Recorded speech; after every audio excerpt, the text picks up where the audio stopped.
नमस्कार।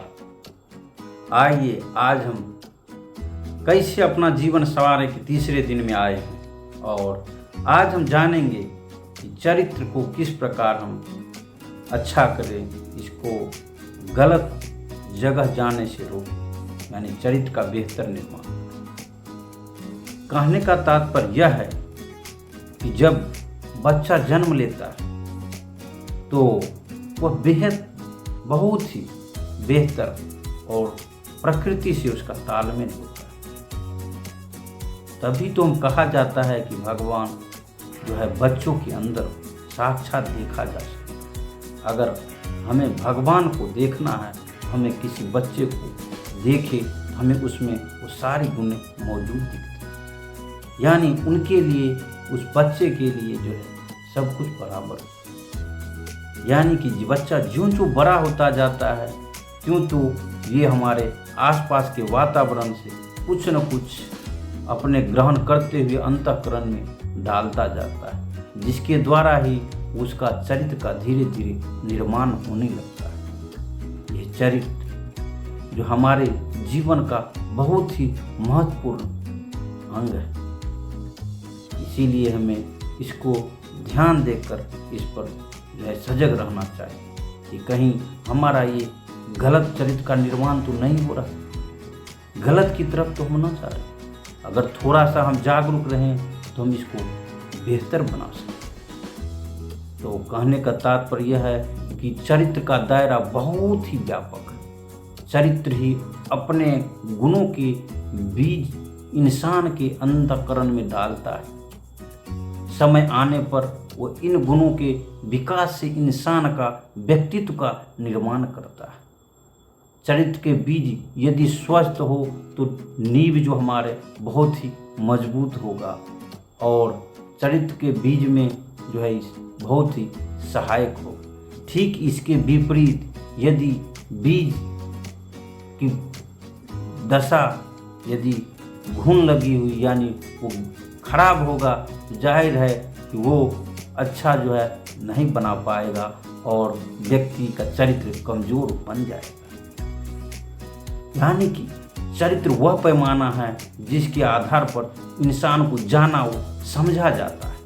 चरित्र बाहरी समाज का श्रृंगार होता है। यह जो है ज्ञान और आत्म अनुशासन से बनता है।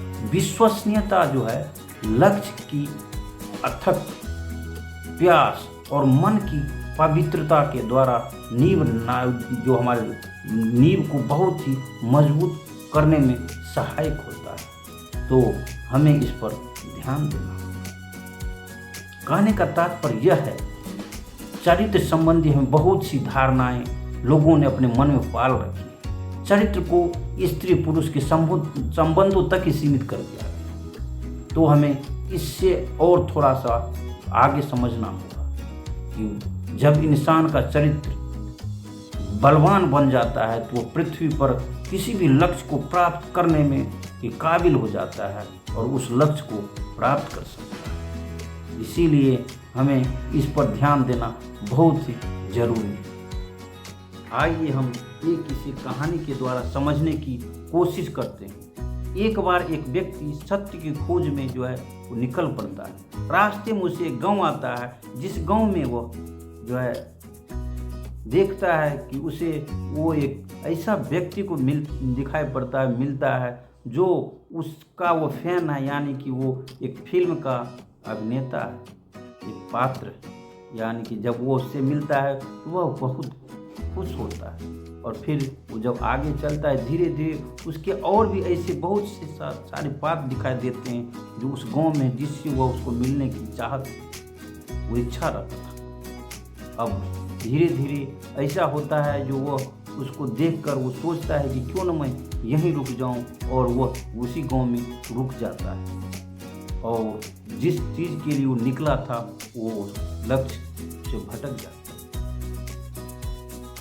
अब इसमें जो है ऐसी अवस्था में हमें जो अपने चरित्र निर्माण में रास्ते से भटकने के लिए सदा ही हमें एक गुरु की आवश्यकता पड़ती है। ये गुरु ही हमें जो है आने वाले जीवन में कई तरह की परेशानियों से किस प्रकार आगे निकलना है वो हमें गुरु हमें बताते हैं। तो इसीलिए हमें इस पर जो है बहुत ज़्यादा ध्यान देना है। जो हमारे जीवन में बहुत सारी बाधाएं आएंगी, बहुत सारी चीज़ें दिखाई देंगी। यानी जब भी हम किसी कार्य को करने के लिए चलते हैं तो हमें बहुत सारी छोटी छोटी बाधाएं आएंगी, माया के रूप में हमें दिखाई देंगी। और अगर हम इस माया में लिप्त हो गए और उस माया में लिप्त होकर हम वहीं रह गए तो हम लक्ष्य से भटक जाते हैं। इसीलिए हमें जो है सदा ही अपने लक्ष्य की तरफ ध्यान देना रखना होगा, उससे विचलित नहीं होना। तो हमें इस लक्ष्य के प्रति जागरूक रहेंगे तभी कुछ हो सकता है। एक बार एक व्यक्ति अपने सफ़र पे निकलता है। जब रास्ते से चलता है तो रास्ते में उसको एक खरगोश दिखाई देता है और वह व्यक्ति रुक जाता है। अब वो सोचने लगता है इस खरगोश को क्या पीछे जाऊं। वो धीरे धीरे वो अपना सफ़र रोक कर उस खरगोश को पकड़ने के लिए पीछे पीछे चला जाता है और वह उसी में लिप्त हो जाता है।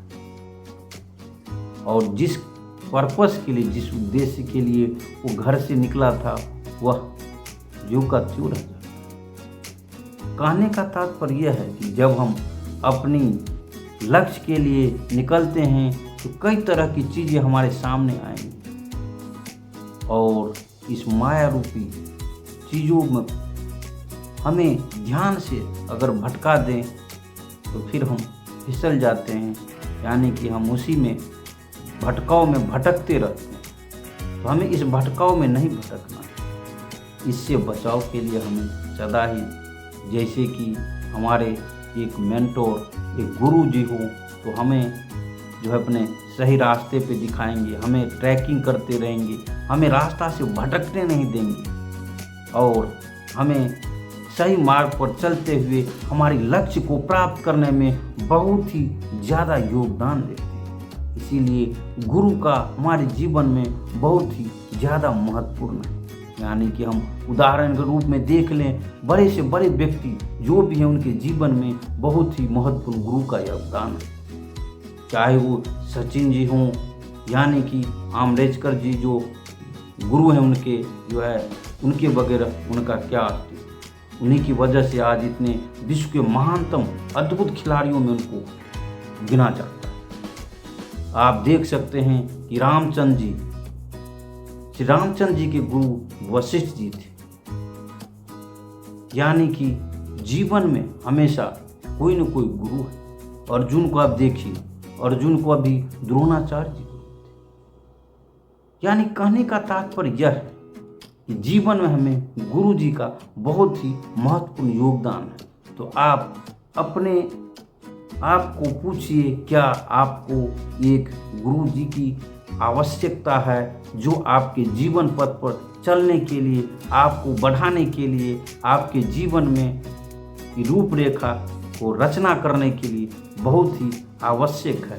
इसीलिए आप अपने जीवन में एक जो है किसी को भी जिसको आप चाहते हैं उसके साथ मिल करके, उनको गुरु बना करके आप अपने इस जीवन रूपी यात्रा को आगे बढ़ाइएगा तो आपके जो है चरित्र निर्माण में महत्वपूर्ण भूमिका निभाएंगे और आपको लक्ष्य से, भटकाव से, जो है भटकने से रोकेंगे और आपको अपने लक्ष्य तक पहुंचाने में बहुत ही महत्वपूर्ण जो है योगदान, जो आपका हाथ पकड़कर हमेशा आपको आगे बढ़ाता रहेगा।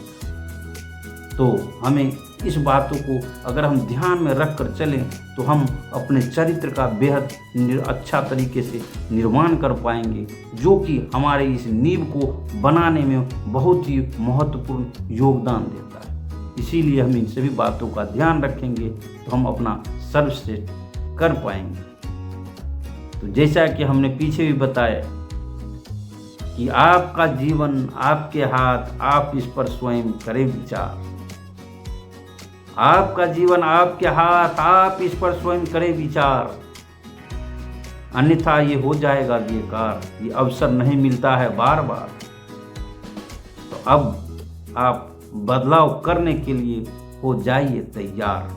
कल हम पुनः उपस्थित होंगे एक नई बातों के साथ, जो और हम इसमें क्या कर सकते हैं और हम हमारा जो ये जीवन है, इस जीवन को किस प्रकार से संवारे और अपने आप को बेहतर बनाकर जो है इस जीवन को लोगों के लिए प्रेरणा का स्रोत बने। आप सभी का पुनः बहुत बहुत धन्यवाद।